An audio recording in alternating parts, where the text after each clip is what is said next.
Hello. Uh, my name is Dr. Navid. I basically am from Belgaum, Karnataka.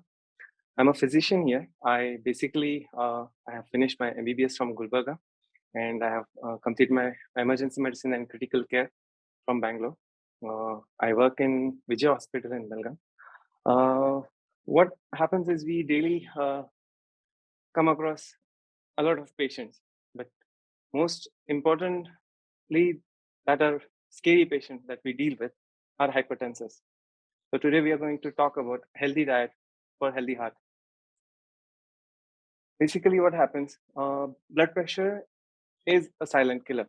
We usually never get to know when a person is hypertensive. It is asymptomatic. People do come with higher blood pressure, and they are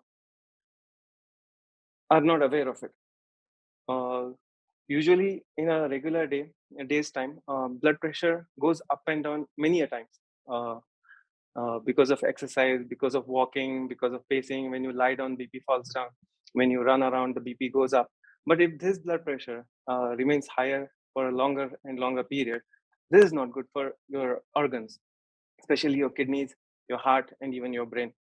What happens is like higher the blood pressure, chances of heart attack are more, and higher the blood pressure, kidney disease and renal shutdowns or kidney problems will be increased. Apart from that, stroke.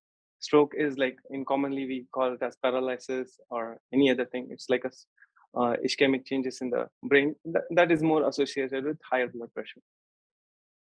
What can we do about it? Uh, Basically, blood pressure kills more people than any other form of disease. Okay. Yes. Cardiovascular diseases, heart diseases, are the most common cause of death in modern day time due to the work pressure and stress. In COVID times, many things they put you in a lot of stress. Stress leads to blood pressure. How can we help? How can we help patients? How can we help individuals not getting this blood pressure? How can they improve, or how patients can uh, control that blood pressure either with medication or no medications altogether? What we can do is we can go about diet plans or certain aspects of our lifestyle which we can change and improvise their medical condition, that is reducing the blood pressure. We have different diet plans. One is DASH, okay. The other one is Mediterranean plan. So we'll just discuss those diet plans so that people or who are prone for higher blood pressure or who are already having blood pressure can benefit out of it. First of all, first point coming to reducing salt intake. Okay, what happens? We take a lot of salt in our diet, but what basic quantity that required for us is very less. It is 1.5 grams per day. That is 1500 milligrams. You will be reading on lots of packages like chips or canned food or processed food or anything, nuggets, chicken, beef, whatever you want, even vegetarian or non-vegetarian. It will be written on all the packages. So much sodium is present in 100 grams of that particular food. You have to read and see every single time you buy, or even at home per person. The quantity of salt should not cross more than half teaspoon or 2.5 grams. The upper limit that a normal person can eat is 2.5 grams.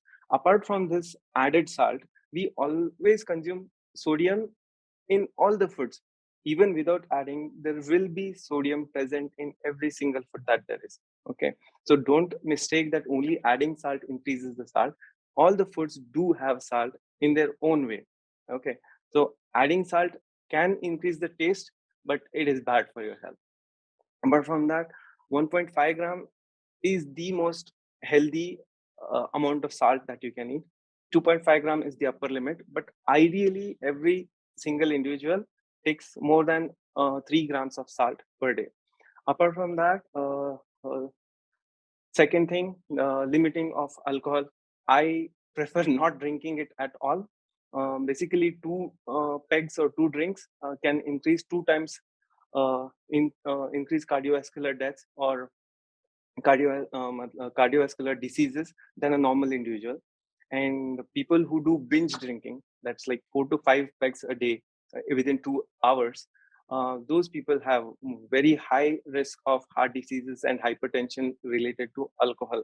Apart from this, caffeine intake, that is tea or coffee, every day a cup of coffee or a cup of tea is very healthy, but taking it more than 2 cups, up to two you can limit. More than two, some people's rich diet is tea.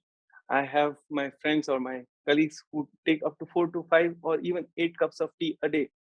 That's not at all good for your health. That shouldn't be your source of energy too. Okay.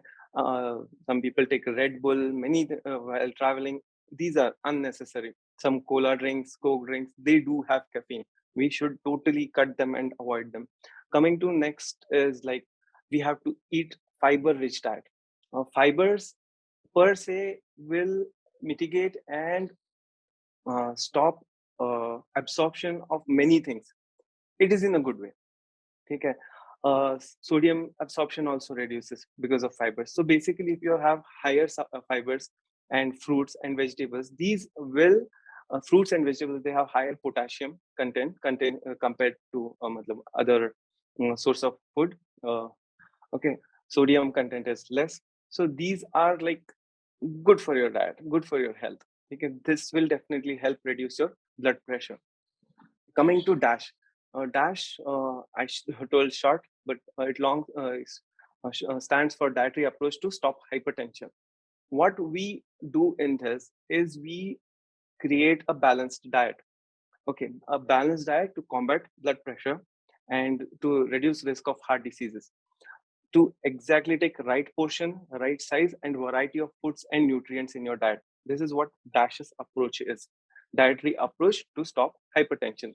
Basically, it has more of fruits, vegetables, whole grain, fish, lean meat, poultry, nuts, legumes, everything but most of the sweets that we eat. Okay. In short, we have to avoid taking all the sweet things that are there. Okay. Apart from this, high fat diet. Okay. Dash concentrates on low fat diet and high carbohydrate diet. Okay. Basically you have to avoid high carbohydrate diet and you have to take low fat diet.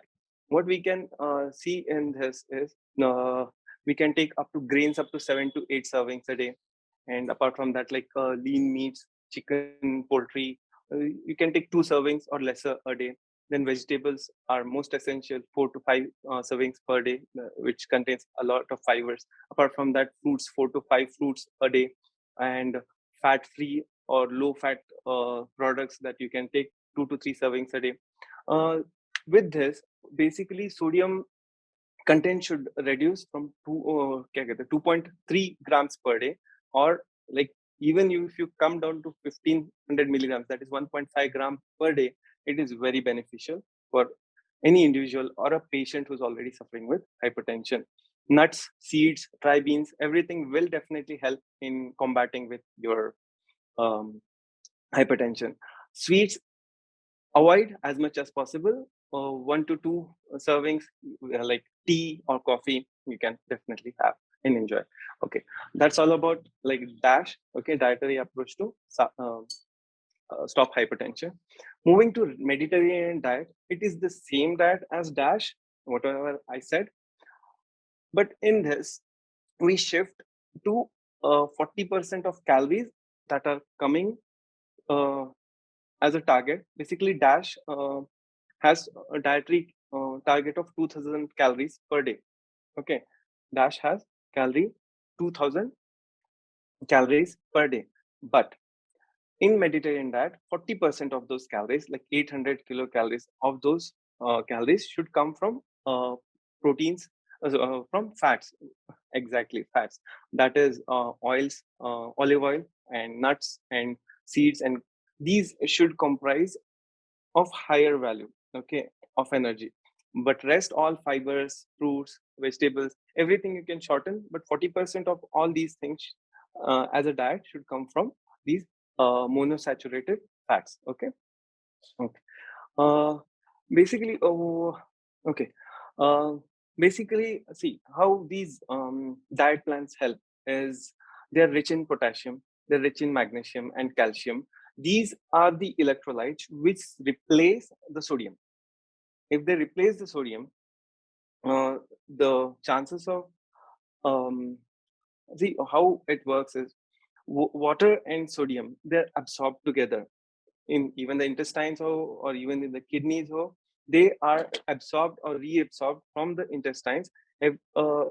Basically, what happens, how these diet plans work is uh, these work by replacing sodium with magnesium, calcium, and potassium. What these do is they reduce the quantity of sodium in our body. Why sodium?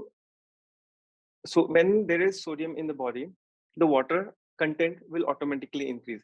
So wherever there's absorption of water in the body, sodium is already involved there. Even sodium gets absorbed. If sodium is getting absorbed in the body, water will always get absorbed. If water is coming, then sodium is always getting absorbed. So the content of water in the body increases.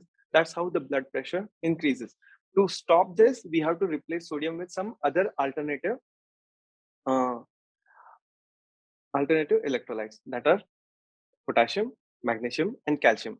Potassium and magnesium are rich in fruits and vegetables. So if your approach to fruits and vegetables is more, then you can definitely combat hypertension. Apart from this, by reducing oil intake, uh, HDL cholesterol, it's a good cholesterol which will increase. LDL cholesterol, which is a bad cholesterol, will decrease, and your body fat will reduce, and automatically the blood pressure also starts coming down. Weight reduction is also related to reduction in blood pressure. Diet plans like sweet, sugar containing beverages, and क्या कहते हैं, these any beverages that contain higher sugar will always affect the increase in blood pressure. Okay. Well, basically, all these things, all these diet plans will improve the health of the patient and reduce heart chances of heart failure. See, apart from these diets, what else we can do is exercise. See, I'm not asking for a vigorous gym level exercise. We expect as medical for your healthy heart, even 30 minutes of exercise per day is enough.